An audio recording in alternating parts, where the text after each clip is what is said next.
Bienvenue dans cette édition de la CAN féminine au Cameroun. Et avant de vous présenter donc notre plateau, nous allons voir ensemble les principaux titres de ce magazine.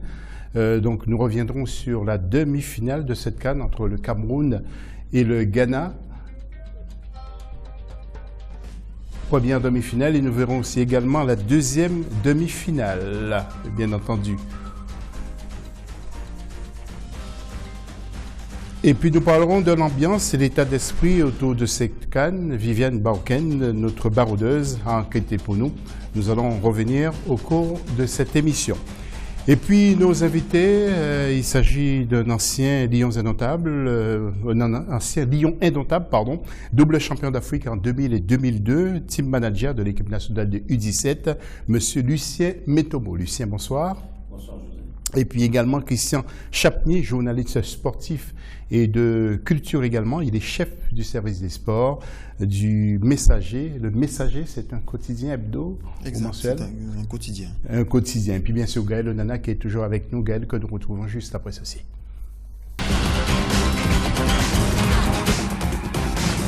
Gaël, les téléspectateurs sont quasiment déjà habitués. C'est l'instant web avec vous. Exactement, José. C'est la possibilité que nous donnons à tous nos téléspectateurs et tous nos internautes de participer à cette émission en répondant aujourd'hui à la question suivante. Quelle équipe a selon vous produit le meilleur jeu au cours de ces demi-finales? Rendez-vous sur Facebook et Twitter via le hashtag A24 CAN 2016 à travers le numéro WhatsApp 00237 695 97 63 35, mais aussi l'adresse email canf.cameroun2016@africa24tv.com. N'hésitez pas d'intervenir. Gaël attend justement tous vos messages. Nous allons tout de suite passer à la une de ce magazine.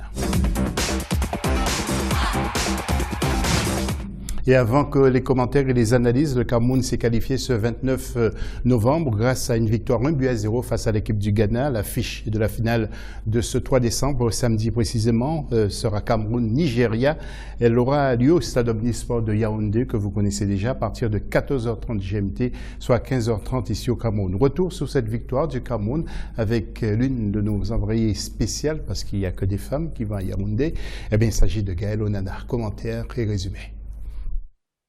À Yaoundé, la journée du 29 novembre 2016 a été marquée par les matchs de demi-finale. À l'affiche, Cameroun-Ghana au stade omnisport de Yaoundé et Nigeria-Afrique du Sud à Limbé. C'est sur le score de 1-0 que le Cameroun s'est imposé.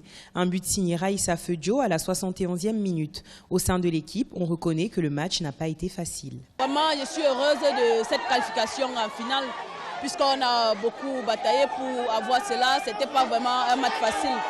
Je dis merci à toute la population qui était là pour nous soutenir. Un match difficile en effet au cours duquel le Ghana n'a pas démérité. Au coup de sifflet final, les supporters expriment à la fois leur joie et leur soulagement. On ne peut pas dire qu'ils sont une équipe un peu faible, mais ils sont bons. Mais face au Lyon là, c'est la révolution du football. Le samedi 3 décembre, le Cameroun rencontrera le Nigeria en finale au stade omnisport de Yaoundé à partir de 14h30 GMT. Le Cameroun et le Nigeria sont d'ores et déjà qualifiés pour la prochaine Coupe du Monde féminine qui se tiendra en 2019 en France. Le vainqueur du match de classement Ghana-Afrique du Sud sera le 3e représentant africain dans cette compétition. Lucien Metomo, qu'est-ce que vous gardez de ce match? Vous êtes team manager au sein des U17. J'imagine que vous suivez de près ce qui se passe au sein de toutes les sélections. Écoutez, je pense que cette équipe a démontré quelques valeurs qui sont la solidarité, l'esprit de gagner, de la gagne, quelle que soit l'épreuve. Elle a joué son jeu avec un magnifique public qui les a encouragés du début à la fin. Est-ce que vous avez connu ce type de public ici au Cameroun, vous, en tant qu'ex-joueur? Oui, on l'a connu dans les années 2000, où quand on jouait à Yaoundé, les supporters camerounais me s'identifiaient à quelques-uns parmi nous. Et ça m'a fait chaud hier au stade de voir qu'il y avait un public pour un match de football féminin, c'est extraordinaire. Pour un match de football tout court, c'est extraordinaire aussi. Et l'euphorie va continuer selon vous? Écoutez, je pense que vous avez pu faire la ville de Yaoundé ces derniers temps ou ces dernières heures. C'est totalement en ébullition. On ne parle que de cette finale. Je me demande bien s'il y aura cette place pour contenir tout ce monde samedi. Oui, Christian Chapny, vous qui êtes journaliste sportif, quel a été votre regard? Alors, qu'est-ce qui a empêché au Ghana de gagner, justement? Parce que le score est assez court, but à 0. Oui, c'est un score étriqué. C'est limite. Oui, c'est limite et on ne va pas dire que l'équipe du Ghana a démérité. Il y avait de l'envie, de la volonté, mais en face, il y avait, au-delà de l'explosivité des Lions, qui sont, Lucien l'a rappelé tout à l'heure, qui sont portés par leur public, un public fou, du jamais vu pour une compétition de football féminin. C'est à intégrer dans le livre des records. Mais je pense que ce qui a manqué au Ghana, c'est qu'elles ont joué, elles sont allées physiques, le match a été physique. Il y a eu de la résistance, mais il y a eu beaucoup plus d'engagement dans les rangs des Lions indomptables, qui sont allés au charbon tout le temps. Et vous allez voir la petite statistique que j'ai faite après la première période, c'est que les Ghanéens ont eu du mal à faire des incursions dans la surface du Cameroun plus de 5 fois. Alors justement, je vous arrête, c'est à cause de l'axe central, parce que je trouvais que l'axe central a vraiment bien fonctionné. Hein. Oui, l'axe central a bien fonctionné, mais je veux dire que la force du Cameroun réside dans sa défense, qui a cette facilité, cette habilité à renvoyer beaucoup plus les ballons, parce que la tactique que le coach a mis, malheureusement, ça a été une tactique pas payante à l'entame du match, c'était les longs ballons. Alors on s'est rendu compte que Shunjoya, qui balbutie, Akaba, qui n'a pas tenu la promesse, les belles promesses qu'on a placées en elle, elle était essoufflée à force de courir sur de longues distances, parce qu'il faut exploiter de longs ballons, des transversales, etc. Mais il fallait poser le ballon face à un Ghana qui joue aussi technique, qui n'est pas à bien d'égards physique, mais qui joue technique, qui joue balle au sol. Je pense que la stratégie a payé parce que le Cameroun a su se démarquer et a inscrit le but au moment où il le fallait. 73e minute, vous savez, porté par un public euphorique, vous avez du mal à remonter le score. Et vous avez vu par la suite, c'est le Cameroun qui a failli saler l'addition plutôt que le Ghana, qui n'a plus eu du temps à franchir la ligne médiane pour aller dans le camp du Cameroun. Je pense que tout a été dit. Dans ce que Lucien soulignait tout à l'heure, il y a de l'envie. Et il faut bien se dire que ces filles, elles jouent, elles se connaissent, il y a une certaine familiarité entre ce que les techniciens appellent la transmission entre les lignes. Vous savez, il est plus facile pour Shunjoya Adjara de retrouver un Ghana Mouid dans un mouchoir de poche, facile aussi à Raïssa Fedjo de se démarquer et de savoir que l'appel de balle, l'appel en profondeur est celui de Aboudi Ongene. Et finalement, au finish, il y a cette osmose qui crée quelque chose d'assez fabuleux. Et quand le public qui aime ça et que c'est nouveau pousse et pratiquement au bord de l'hystérie, dites-vous bien que les Lions sont requinqués. Et au-delà de cela, il y a le fait que le beau parcours jusqu'ici, 4 matchs, 4 victoires, le beau parcours en phase de poule avec un match qu'on a livré contre le Zimbabwe qui ne comptait que pour du beurre. C'était déjà un fabuleux ascendant pour l'équipe nationale du Cameroun, qui n'a pas encore dit son dernier mot et qui compte soulever le trophée au soir du 3 décembre. Voilà, eh bien, l'une de nos envoyées spéciales encore, eh bien, il s'agit de Viviane Baoken, a rencontré après la rencontre que quelques jeunes fans des Lions indomptables. Nous les écoutons et juste après nous retrouvons le plateau de nouveau. J'ai trouvé ce match très bien et j'ai beaucoup apprécié les joueuses parce que grâce à ce bien, on va pouvoir arriver en finale. Je crois que c'était trop top. Elles sont très fortes. Elles jouent plus que les garçons même. Moi, j'espère que Ngalamoué va commencer à bien jouer. Je suis contente des joueuses. Oui, Lucien, les fans des Lions indomptables risquent de les lâcher peut-être, hein, lorsqu'on entend les jeunes comme ça. Parce que la vérité vient quelquefois de la bouche des enfants. Parfois, c'est ce qu'on dit. Hein. C'est toujours vrai quand c'est dit comme ça. Oui, non, on ne risque pas de perdre les supporters des Lions indomptables. C'est les Lions de l'autre côté, c'est toujours le football et c'est une bonne chose. Je suis content de voir que beaucoup de gamines, d'enfants, filles sont au stade. J'espère que ça va permettre aux parents de ne pas voir que le mauvais côté de ce sport-là, de penser que les filles peuvent jouer au football et jouer mieux au football que les garçons. C'est une très bonne chose. Simplement, les garçons vont pouvoir étalonner les filles bientôt et puis on aura, si on peut avoir d'un côté les filles, de l'autre côté les garçons, c'est parfait. Oui, alors techniquement, qu'est-ce que vous retenez aussi de ce match? Il n'y a eu pas de longues balles transversales, plutôt des passes courtes. Et puis, quelles sont les joueuses qui vous ont marqué? Surtout pour le côté camerounais, on parle beaucoup d'Onguené, on parle aussi de Gaël. Oui. Et puis les latéraux aussi. ou les latérales? Le jeu camerounais depuis le début de la compétition est basé sur le travail physique, imposer sa force. Et il n'y a que comme ça qu'on joue. C'est pas des balles simplement pour balancer. C'est parce qu'à l'avant, et je pense que tous les observateurs le savent, vous avez une fille comme Gaëlle qui a beaucoup de puissance. Vous avez Aboudi qui elle aussi a la vivacité. Donc il vaut mieux tout de suite rechercher l'avant. Et jusqu'à présent, ça a donné le résultat qu'on sait. Les équipes ont souffert. Le Ghana n'a pas pu malheureusement mettre en place son jeu parce que l'équipe du Cameroun avait décidé de prendre haut et de presser. C'est pour ça que j'ai souligné tout à l'heure la solidarité, parce qu'à aucun moment, aucune fille n'a lâché. Elles étaient toujours en train de presser, même quand il y a eu des périodes où le Ghana semblait contrôler le jeu. Eh ben, il a fallu que Mani crie, que Mani replace les autres, qu'Aboudi qui est merveilleuse, parce que véritablement pour moi, c'est la véritable star de cette équipe dans tout. Dans son attitude, dans son jeu et dans son tempérament. Et elles ont remonté, elles ont joué, elles ont arraché ce but, elles l'ont véritablement arraché. Et voilà, moi c'est ça que je retiens, le groupe qui veut gagner ensemble, le groupe qui vit ensemble, qui vit bien ensemble. Et donc quand vous êtes comme ça, avec autour un public, un staff qui vit la même chose, c'est difficile de perdre.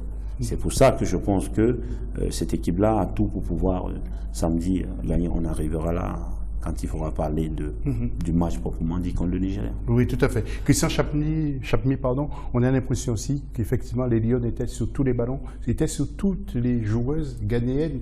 Elles ne les lâchaient pas. C'est un peu, peut-être les consignes aussi qui ont été données par l'entraîneur. Il ne faut pas les lâcher parce qu'elles sont très dangereuses. Ouais. Surtout en individualité, seules, elles peuvent faire n'importe quoi aussi.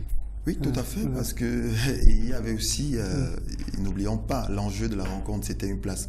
Se qualifier pour la finale, pour la prestigieuse finale, qui est, Dieu merci, on va rencontrer le Nigeria pour en rajouter au prestige. Mais il y avait aussi le fait que c'était un match de revanche. Parce que, au petit décompte fait, sur 6 rencontres dans l'histoire de ces 2 sélections, le Cameroun n'est sorti vainqueur que 2 fois. Il fallait donc laver cet affront. Et les joueuses le savaient. Elles ont croisé le Ghana lors des Jeux africains. Et il fallait absolument laver ce revers. Au-delà de l'engagement, il faut le souligner, il y a l'osmose. Et tout à l'heure, vous étiez en train de poser la question à Lucien, parmi les joueuses qui impressionnent. Aboudi, c'est une flèche. C'est une fille qui ne s'arrête jamais. Voilà pourquoi son petit nom, le surnom qu'on lui a collé, c'est Energizer. C'est-à-dire qu'elle a une capacité à courir sur le flanc, à demander le ballon, parce qu'il y a d'abord le bon positionnement, et maintenant des courses folles et des chevauchées sur le flanc qui donnent le tournis aux défenseurs. Voilà pourquoi tout le temps elle est remuante, et son petit gabarit lui permet de s'infiltrer.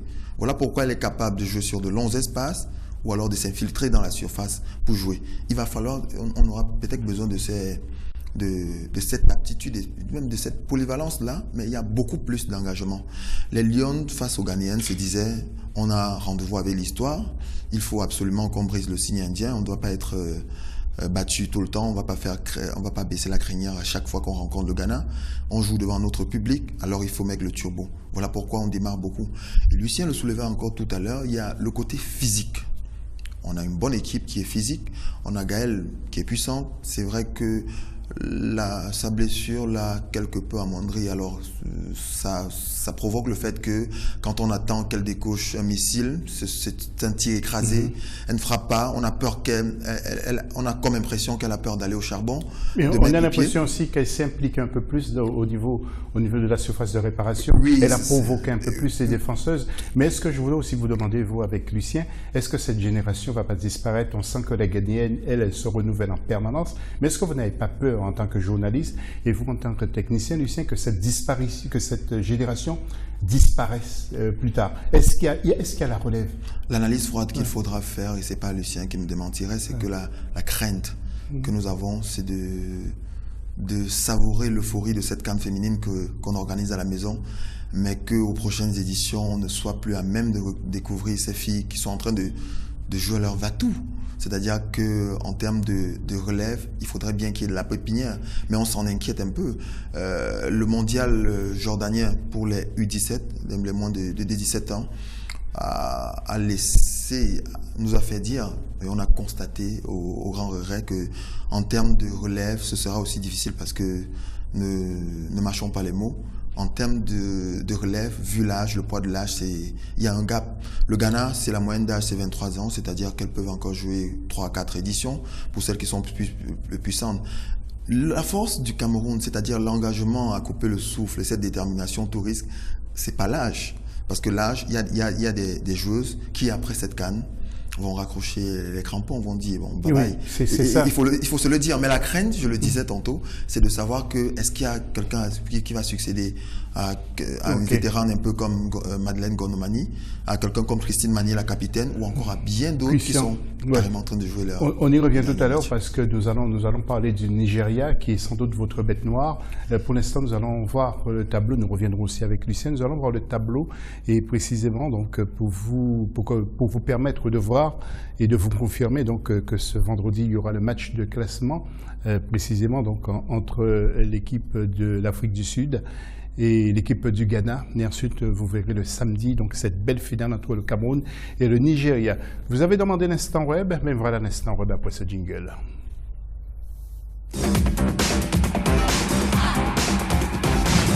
Et Gaël Onana, comme d'habitude, ça doit chauffer, hein? Exactement, ça a surtout beaucoup chauffé lors du match entre le Cameroun et le Ghana. Il y a eu énormément de commentaires, nous avons eu l'occasion de les relever à la précédente émission, mais nous allons en relever quelques-uns encore, notamment celui de Fabrice Adrien qui nous disait « Très belle victoire des Lions face au Ghana. Seul regret à ce stade de la compétition, le fait que les Lions n'aient pas eu à jouer à Limbe. Cela aurait donné plus de poids à cette ville qui n'a pas réussi in fine à drainer assez de supporters. » Nous avons également eu un commentaire sur Internet de la journaliste Annie Payep qui a dit « La victoire des Lions est la preuve que le travail paye. On se rappelle encore quand l'entraîneur Enongachu entassait les Lions dans sa voiture pour aller aux entraînements, comme quoi il ne faut jamais désespérer. » Voilà donc pour l'essentiel de cette première partie d'émission. On se retrouve après la pause. À tout à l'heure.